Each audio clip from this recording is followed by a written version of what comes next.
They told me that there's a 70% chance of it progressing to multiple myeloma within 5 years of the original diagnosis date. And so everyone tells me not to listen to the stats, which I try not to. And I'm telling myself I'm in that 30%, but like in all reality, like that puts me at 2028. So every time I have an appointment, I'm just like, prepared for the worst, hoping for the best.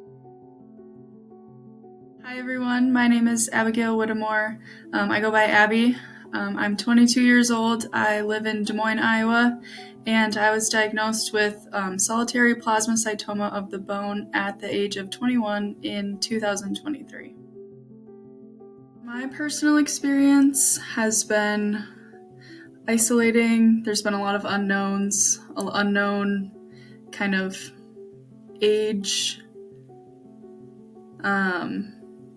They don't know if it's going to progress. They don't know when. A lot of overwhelming statistics have been thrown at me. Not a lot of people my age have ever been diagnosed with this before. So kind of having that lack of sort of community of people that I can go to that have had a similar experience has been hard. But I think just it has shown me all of the support and love that I do have in my life, which has been great. So both positives and negatives for sure. Originally, probably 2019, I was seen in the emergency room for actually a medication I was taking that was kind of messing with my stomach a little bit. So I had a CT scan done and it showed a lesion on my rib. But I had that looked at by multiple different doctors and they all agreed that I was young and healthy, so just kind of keep monitoring it. It was a little abnormal, but nothing too out of the ordinary. And so a couple years went by, and then around December of 2022, January of 2023, I just out of nowhere basically started getting really, really bad rib pain in that exact same spot. And still, I talked to a couple doctors. At that time, I was working in an emergency room, so I had a lot of close doctor connections. They all basically were like, it's probably nothing. There's a lot of like muscles and nerves around your ribs that can be impacted by like breathing or laying wrong. So I kind of just kept an eye on it, but things started to get worse. The only symptom I ever had was the pain in that area, which was good. I know a lot of other people get like serious fatigue or like nausea, vomiting, weight loss, but no, the only symptom I had was pain, and it got worse pretty fast. But luckily that was a pretty clear sign, that something was wrong. I actually was studying abroad in India, December and January, the 3 months before my diagnosis, and we were laying in super uncomfortable beds during that time for about a month. I was there for a month. And so honestly, like I attributed the pain to that. Like I just kept telling myself like, oh, it's probably just I slept uncomfortable or something like that. And then when I got back, I actually went to Honduras with some of the doctors that I had worked with. And we had been doing a lot of physical intensity stuff and it was just not getting any better. So I told myself when I get back to the United States, if it's still pretty bad and I have kind of like slowed down on the traveling, I would go see my doctor. So I had a primary care doctor in Iowa, and I saw her. Thankfully, she believed me right away, and she did say, like, let's get you in for a scan the next day, which was honestly nice. I know that a lot of people, especially my age, struggle to find someone that will listen to them, but I've said since the very beginning, like, she has been incredible. And so she did get me in for that scan basically right away. I think that was around April, end of March maybe. And then in April, the CT scan came back abnormal. And so then from there, she did a biopsy of the rib itself. So just the rib itself. And then after that, when that came back abnormal, then was a bone marrow biopsy, which was actually getting inside the rib to detect for like multiple myeloma presence, but that came back negative. So it was, the official diagnosis was called a solitary plasmacytoma, which is a rare form of blood cancer. But it was localized to the rib at that time, which was nice. First, I was just confused and like upset and didn't want to believe it. And I just kept asking all the doctors, like, are you sure? Like, are you sure this is right? Is there something else that could be causing this? Like a lot of like lack of belief almost. And then once the 3 or 4 doctors did confirm it, it was just a lot of overwhelming emotions because there's a lot of statistics being thrown at me that I didn't really know how to wrap my head around. A lot of like grief and sadness just because I was so happy and content with the way my life was at that point. Like I was in my junior year of college. Literally a couple of weeks before my 21st birthday was when this diagnosis came in. And so I think my whole kind of world just turned upside down literally in the span of a month maybe. And I think that was a lot to grapple with originally. But as time went on, I think I got the hang of it, but just a lot of different emotions. The good part about this cancer, not that there is a good part, but I would say this is a good part, is it is super susceptible to radiation. So they basically, once they did confirm the diagnosis, they knew that radiation was the plan. There wasn't really a discussion of options, which was nice in my opinion. I didn't have to make any of these hard decisions. It was basically just, when do you want to start radiation and different things like that. But it was 6 weeks of radiation every day. It was only about a 5-minute sort of deal every day. So I drove myself there.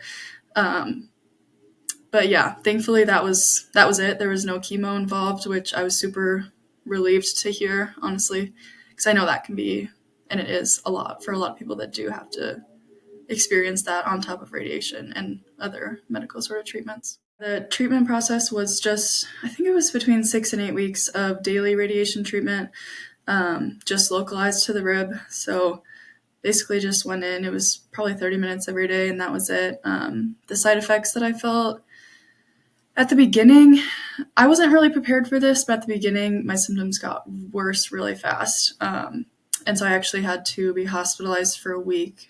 I just couldn't get my pain under control at home. I was on a regimen of probably 10 different pain medications. At one point, I was taking like fentanyl pills, which was like at the height of everything. I was just waking up every 4 hours to take these meds to try to keep my pain stable. But one week I just couldn't get it maintained at home, so I had to go to the hospital, and they kept me there for about a week. That was maybe 2 weeks into the radiation treatment, but then, I don't know, one day I just, like, the pain was just gone, which they told me, like, that's probably going to happen, but one day it just literally was gone. And after that, it was virtually nothing anymore, and so I had no other side effects. I was maybe a little tired throughout the rest of the treatment, but definitely nothing compared to the pain that I was experiencing. And then, so I finished that in July of 2023.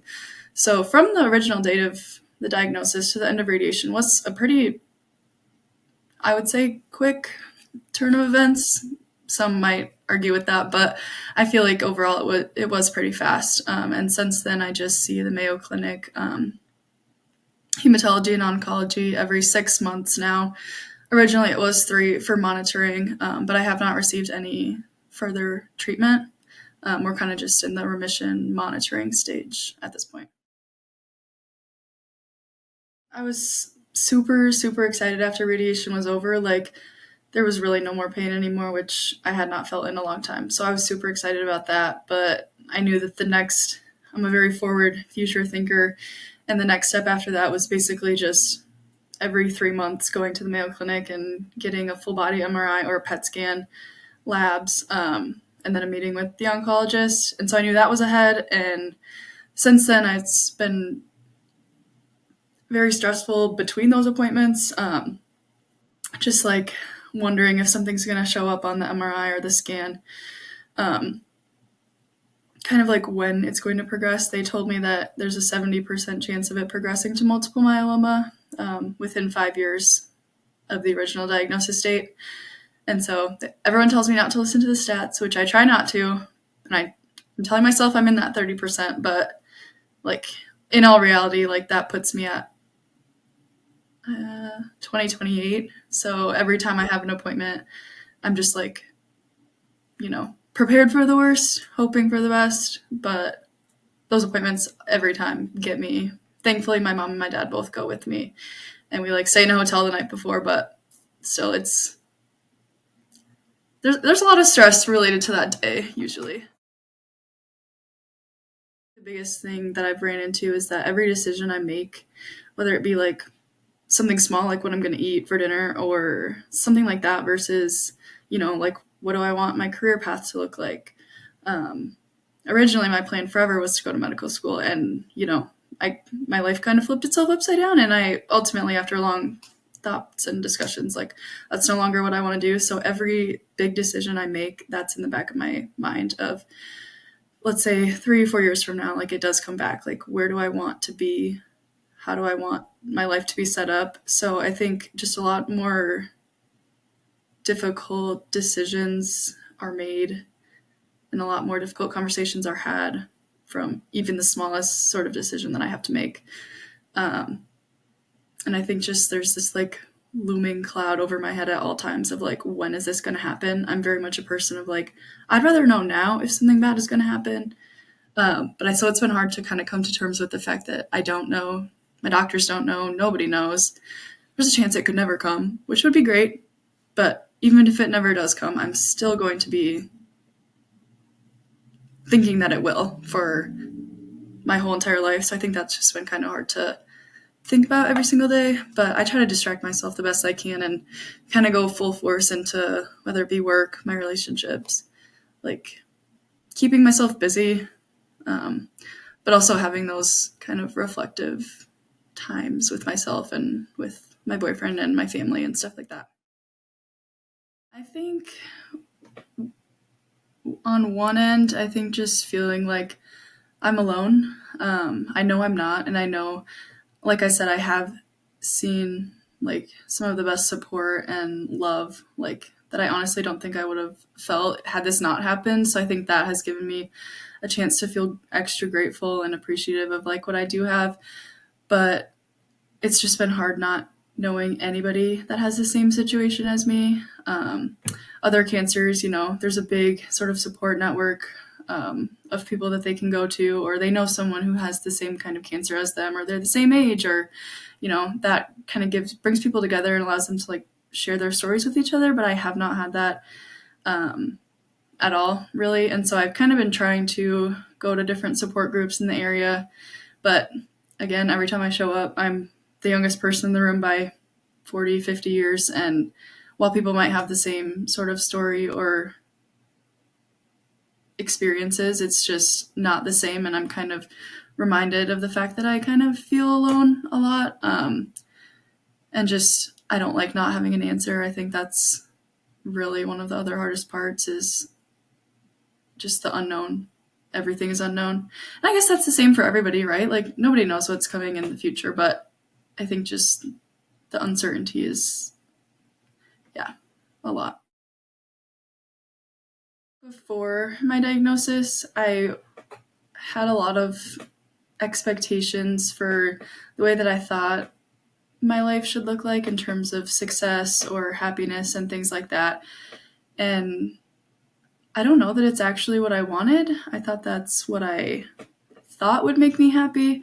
But I think after this diagnosis, like I had to take off the rest of the spring semester. So I was out of school for 3 months and then throughout the summer.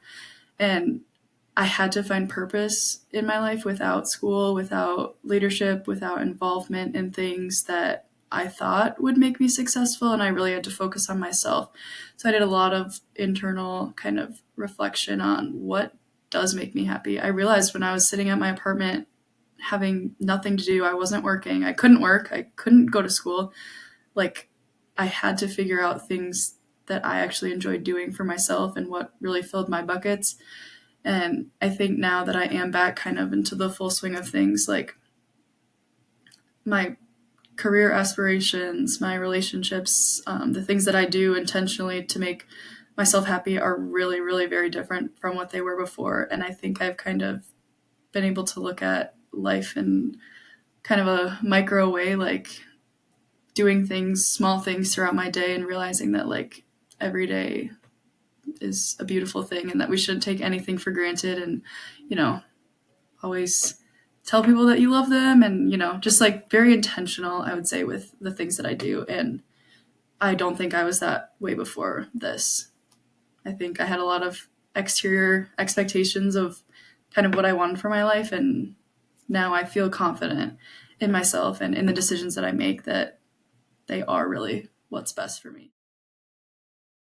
I think the biggest thing, I kind of already touched on this a little bit, is, like being super spontaneous and not really thinking through decisions. I feel like I used to just say yes to everything and kind of do everything, even if it wasn't really something I enjoyed. Like, I would just always do everything all the time and not really think about the decisions I made, not think it through thoroughly. And I would get myself in these positions of like, oh shoot, like, why did I say yes to this? Why did I sign myself up for this? And now I've realized that I'm almost over thinker when it comes to making decisions. Like, sometimes I miss, like, old Abby would say yes to that in a heartbeat and not even think about it. Like, move halfway across the country, okay, and now I'm thinking through these things, taking into my diagnosis into consideration. And sometimes I kind of miss just like not having anything else really to worry about, just doing things. Something that I love to tell people, and the advice that I love to give, is to just really be grateful and appreciative of everything that you do have, because I think something like this really forces you to take a look at what things you do have in your life. Obviously, it's very easy to get blinded by, all the sad emotions and things like that, but it really, really is important to like take a second and be grateful every single day for what you do have, because I know a lot of people struggle a lot more than I do. And so kind of just being able to be grateful for every day that I do have, being able to like be positive and connect with other people. I'm super, super big into relationships. And I think just making friends with people that I don't know, just put yourself out there a little bit, be vulnerable. Because I think, especially with a diagnosis like this, like, people will listen to you and will hear your story. And, I think that just even spreading the positivity through that way is very, very, very important. And you're not alone, even if it seems like it. I know I said I felt alone, but I know I'm not. And I know that there's always other people out there who are going through similar struggles or having similar experiences. So you're not alone, and you never will be. And there's always people out there that care about you, even if they don't know you, even if you don't know them.